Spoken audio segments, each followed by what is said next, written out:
हे स्वामी, आप अंतर्यामी हैं, इसलिए उसे जानते ही है।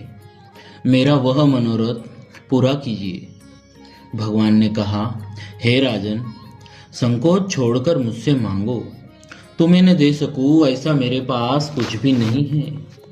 राजा ने कहा, हे दानियों के शिरोमणि, हे कृपानिदान, हे नाथ, मैं अपने मन का सच्चा भाव कहता हूं कि मैं आपके समान पुत्र चाहता हूं।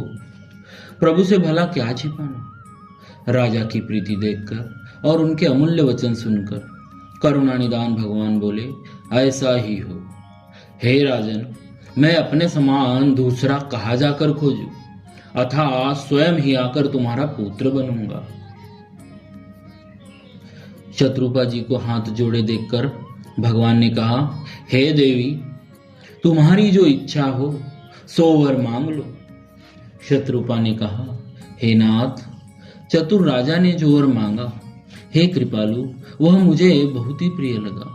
परंतु हे प्रभु, बहुत ठिठाई हो रही है। यद्यपि हे भक्तों का हित करने वाले, वह ठिठाई भी आपको अच्छी ही लगती है। आप ब्रह्मा आदि के भी पिता, उत्पन्न करने वाले, जगत के स्वामी और सबके हृदय के भीतर की जानने वाले ब्रह्म हैं। ऐसा समझने पर मन में संदेह होता है। फिर भी प्रभु ने जो कहा वही प्रमाण है, वही सत्य है। मैं तो यह मांगती हूँ कि हे नाथ, आपके जो निज जन हैं, वे जो अलौकिक अखंड सुख पाते हैं और जिस परम गति को प्राप्त होते हैं, हे प्रभु, वही सुख, वही गति, वही भक्ति, वही अपने चरणों में प्रेम, वही ज्ञान और वही रहन सहन कृपा करके हमें दीजिए। रानी की कोमल, गुड और मनोहर श्रेष्ठ वाक्य रचना सुनकर कृपा के समुद्र भगवान कोमल वचन बोले, तुम्हारे मन में जो कुछ इच्छा है वह सब कुछ मैंने तुमको दिया, इसमें कोई संदेह न समझना। हे माता, मेरी कृपा से तुम्हारा अलौकिक ज्ञान कभी नष्ट न होगा। तब मनु ने भगवान के चरणों की वंदना करके फिर कहा, हे प्रभु, मेरी एक विनती और है। आपके चरणों में मेरी वैसी ही प्रीति हो जैसे पुत्र के लिए पिता की होती है। चाहे मुझे कोई बड़ा भारी मूर्ख ही न क्यों न कहे, जैसे मणि के बिना सांप और जल के बिना मछली नहीं रह सकती, वैसे ही मेरा जीवन आपके अधीन रहे, आपके बिना न रह सके। ऐसा वर मांगकर राजा भगवान के चरण पकड़े रह गए। तब दया के निधान भगवान ने कहा, ऐसा ही हो। अब तुम मेरी आज्ञा मानकर देवराज इंद्र की राजधानी अमरावती में जाकर वास करो। हे तात, वहां स्वर्ग के बहुत से भोग भोग कर कुछ काल बीत जाने पर तुम अवध के राजा होंगे। तब मैं तुम्हारा पुत्र होऊंगा। इच्छा निर्मित मनुष्य रूप सचकर मैं तुम्हारे घर प्रकट होऊंगा। हे तात, मैं अपने अंशों सहित देह धारण करके भक्तों को सुख देने वाले चरित्र करूंगा, जिन चरित्र को बड़े भाग्यशाली मनुष्य आदर सहित सुनकर ममता और मद त्याग कर भवसागर से तर जाएंगे। आदि शक्ति यह मेरी स्वरूप भूता माया भी, जिसने जगत को उत्पन्न किया है, अवतार लेंगी। इस प्रकार मैं तुम्हारी अभिलाषा पूर्ण करूंगा। मेरा प्रण सत्य है, सत्य है, सत्य है। कृपा निदान भगवान बार बार ऐसा कहकर अंतर्धान हो गए। वे स्त्री पुरुष, राजा रानी, भक्तों पर कृपा करने वाले भगवान को हृदय में धारण करके कुछ काल तक उस आश्रम में रहे। फिर उन्होंने समय पाकर सहज ही बिना किसी कष्ट के शरीर छोड़ दिया। अमरावती इंद्र की पुरी में जाकर वास किया। याज्ञवल्क्य जी कहते हैं, हे भरद्वाज, इस अत्यंत पवित्र इतिहास को शिवजी ने पार्वती से कहा था। अब श्री राम जी के अवतार लेने का दूसरा कारण सुनो। हे मुनि, वह पवित्र और प्राचीन कथा सुनो जो शिव जी ने पार्वती जी से कही थी। संसार में प्रसिद्ध एक कैकय देश है। वहां सत्यकेतु नाम का राजा राज्य करता था।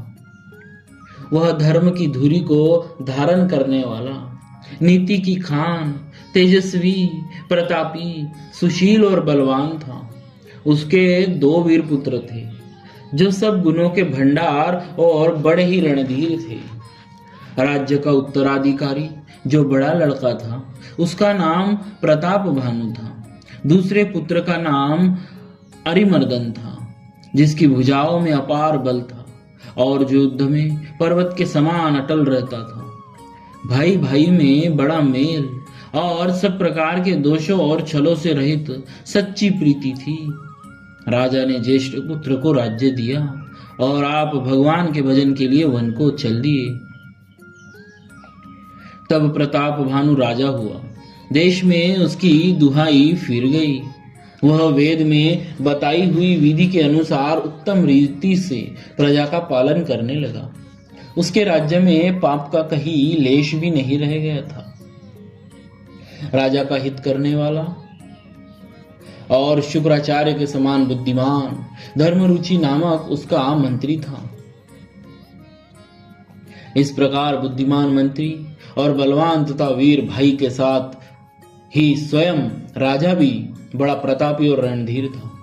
साथ में अपार चतुरंगिनी सेना थी जिसमें असंख्य योद्धा थे जो सब के सब रण में जूझ मरने वाले थे। अपनी सेना को देखकर राजा बहुत प्रसन्न हुआ और घमासान नगाड़े बजने लगे। दिग्विजय के लिए सेना सजाकर वह राजा शुभ दिन मुहूर्त साध कर और डंका बजाकर चला। जहां तहां बहुत सी लड़ाइयां हुई। उसने सब राजाओं को बलपूर्वक जीत लिया। अपनी भुजाओं के बल से उसने 7 द्वीप भूमिखंडों को वश में कर लिया। राजाओं से दंड कर लेकर उन्हें छोड़ दिया। संपूर्ण पृथ्वी मंडल का उस समय प्रताप भानु ही एकमात्र चक्रवर्ती राजा था। संसार भर को अपनी भुजाओं के बल से वश में करके राजा ने अपने नगर में प्रवेश किया। राजा अर्थ, धर्म, काम आदि के सुखों का समय अनुसार सेवन करता था। राजा प्रताप भानु का बल पाकर पृथ्वी सुंदर कामधेनु मनचाही वस्तु देने वाली हो गई। उनके राज्य में प्रजा सब प्रकार के दुखों से रहित और सुखी थी और सब स्त्री पुरुष सुंदर और धर्मात्मा थे। धर्मरुचि मंत्री का श्री हरि के चरणों में प्रेम था। वह राजा के हित के लिए सदा नीति सिखाया करता था। राजा, गुरु, देवता, संत, पीतर और ब्राह्मण इन सब की सदा सेवा करता था। वेदों में राजाओं के जो धर्म बताए राजा सदा आदर पूर्वक और सुख मानकर उन सबका पालन करता था। प्रतिदिन अनेक प्रकार के दान देता और उत्तम शास्त्र, वेद और पुराण सुनता। उनसे बहुत सी बावलियां, कुएं, तालाब, फुलवाड़ियां, सुंदर बगीचे, ब्राह्मणों के लिए घर और देवताओं के सुंदर विचित्र मंदिर सब तीर्थों में बनवाए। वेद और पुराणों में जितने प्रकार के यज्ञ कहे हैं राजा ने एक एक करके उन सब यज्ञों को प्रेम सहित हजार बार किया। राजा के हृदय में किसी फल की टोह कामना न थी। राजा बड़ा ही बुद्धिमान और ज्ञानी था। वह ज्ञानी राजा कर्म, मन और वाणी से जो कुछ भी धर्म करता था सब भगवान वासुदेव के अर्पित करते जाता था। बोलिए श्री सीताराम जी महाराज की जय।